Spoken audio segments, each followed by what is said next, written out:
We're back in the seat today and we're back rolling out the videos in the off season at Wrexham Football Club. It feels like they're never ending and I absolutely love it. Today we're going to be talking about the newly released pictures of the 7,750 seater Kop Stand that have been released by architect Populous. I'll be discussing the future of a player that joined the club back in January with so much excitement and hype around his name, and what the next few months could be like for that player, especially in pre-season and in the transfer window. And we're also going to be analysing the new spending rule that's been implemented in the Championship and how it could benefit Wrexham Football Club in the upcoming transfer window so well. So before we get into today's video, if you're looking for the best Wrexham AFC content, I say it every video, this is your place for up-to-date Wrexham content, general news, just consistent videos on the channel about the club are coming your way. So make sure to get down there and click the red subscribe button if you would like to see more of that as well. If you'd like to support the channel further and if you appreciate these videos and would like to go that one step further, it's the first link in the description down below. I cannot thank any of you enough for how well you've supported me over the course of the 25-26 season. Let's keep it going into the 26-27 and let's get talking first on the Kop. As we know at the minute, the Kop is such a hot topic amongst the fans on social media as it's been erected at an extremely quick rate. The progress over the past couple of months has been absolutely fantastic, and I think it's a relief for a lot of Wrexham fans because we've seen the heartbreak and the agony that we've had over the past couple of years in terms of planning permission, funding, of not being able to get this Kop up by, of course, what we hoped would have been 24-25, but now it's looking projected that it will be up in the summer of 2027 for fans. And as just said, that completion date of 2027 is well on track, and we can see that by the pictures. Now, as we know, the club put forward a planning application to increase the capacity of the Kop Stand from 5,500 to 7,750, which got accepted, which means there'll be an extra 2,500 Wrexham fans inside that Kop Stand when it is fully up, which again can only be a bonus for the club in terms of revenue. It can only be a bonus for the fans in terms of more of us in that Kop and making it such a hostile atmosphere for the opponents when we do play them. Obviously, following on from the exception of the application, we've now seen updated images and it is truly breathtaking, and it is going to be a landmark not only for the Football Club of Wrexham but for the city of Wrexham. Now, reading an article by si.com, it tells us that the new Kop Stand will be at least double the height of any current stand inside the racecourse ground. Now, I don't think we need the articles and the statistics to tell us that, because if you've been to the racecourse ground and if you've been anywhere near the city of Wrexham, you will see just the foundation and the building blocks of the Kop Stand just completely tower over the racecourse ground. It is just, like I said, double the height. It is going to be absolutely humongous, and it will be a massive landmark in the progression of Wrexham Football Club the year before the takeover to the current date. And I think we've done absolutely fantastic, and it looks to be an absolute masterpiece. If we are looking at it further, the small seating area above, which you can see on screen now, looks to be the hospitality sector, which again will prove to be a big money maker for the club, as we do have hospitality, but I think if you're really going for that hospitality sector, if you're having like 2,000 designated seats and that massive area for sponsors, for people that want to be in those VIP seats at Wrexham, you're going to make a lot more money than you currently already do make in that hospitality sector. Now, a notable change of the Kop Stand, looking at the pictures, is the side of the stand, where the bronze design on the facade has been switched for a polycarbonate facade, which will allow for a brighter feel for the stand once it's up. I think if we are looking at the Kop Stand as well, it's always been a main priority of the club, and I think it has been the priority of Wrexham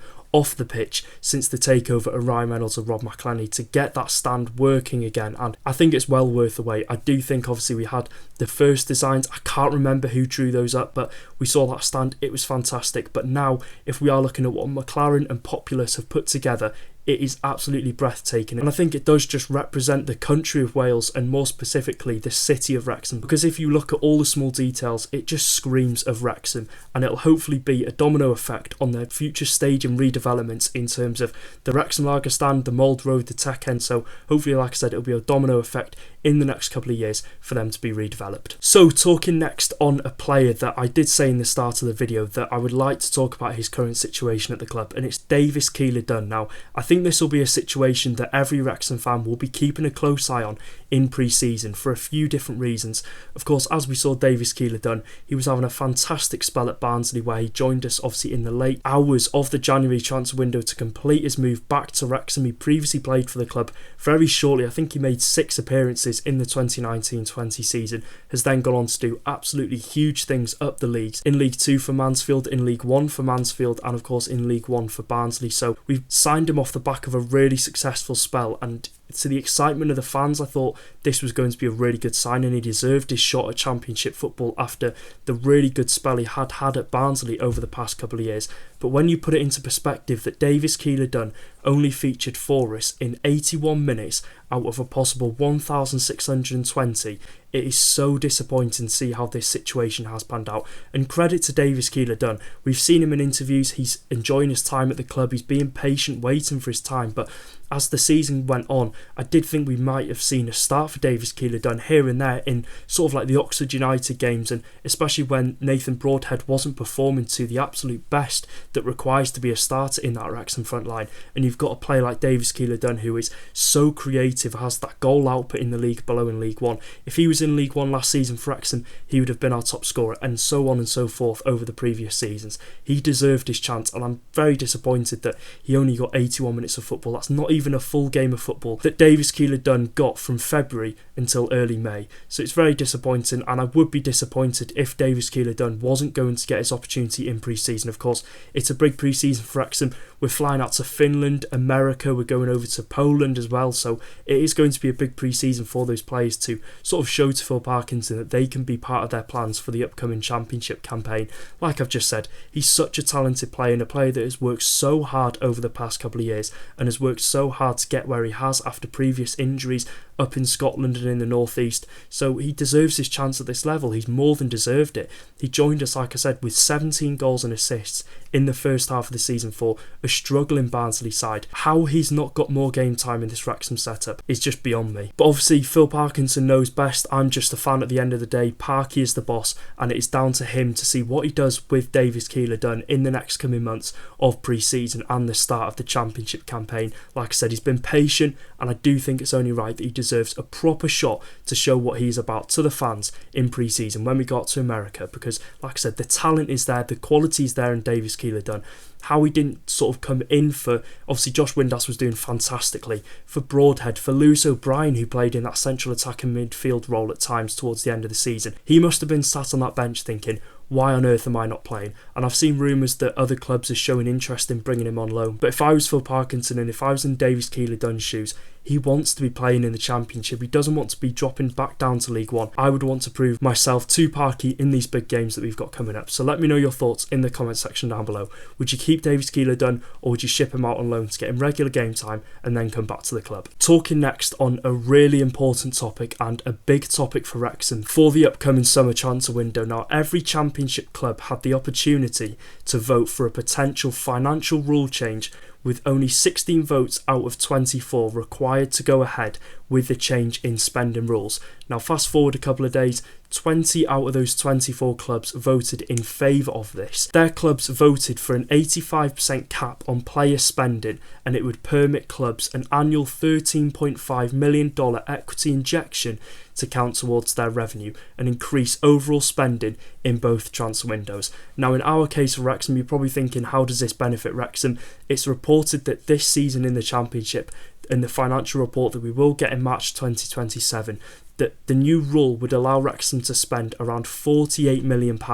Now the projected turnover for Wrexham in the Championship is £55 million. This means we would get to spend 85% of that £55 million, which does result in around that £48 million ballpark, which could be a huge step towards achieving our Premier League dream. Now included in that £48 million for Wrexham would be player wages, which obviously we saw last season would take a huge chunk of that away. You're probably looking at around that £15 million mark, probably upwards backwards with new signings. So it would allow Wrexham to have in this spending of around £35 million, which again is absolutely huge. It allows us to reinvest into the squad through the different revenue streams and through this new wage rule that is going to be brought into the Championship. I think overall as well, it is bad for the clubs that don't really generate much money on the financial side of things, the sponsorship, the retail, etc. You're looking at clubs like Blackburn Rovers, the clubs that don't have the funding and the ownership to have that money be pumped into the club. But if you are looking at who it will benefit, you're looking at the parachute payment clubs that are coming down from the Premier League, the parachute payment clubs that are currently in this division.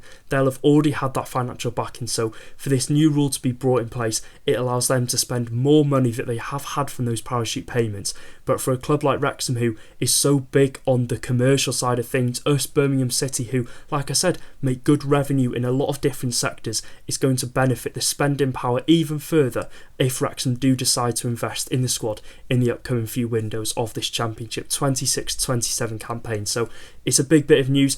It's one that's worth noting. I think a lot of fans at home will be watching this thinking, it can't be that big. It is huge for Wrexham. Like I said, it benefits the clubs that are at the top end of the division for the financial side of things, the financial side of football, who are making money off the commercial side, who are making money off TV revenue. Like I said, the parachute payment clubs coming down, they just get to spend so much more money than anyone else in this division.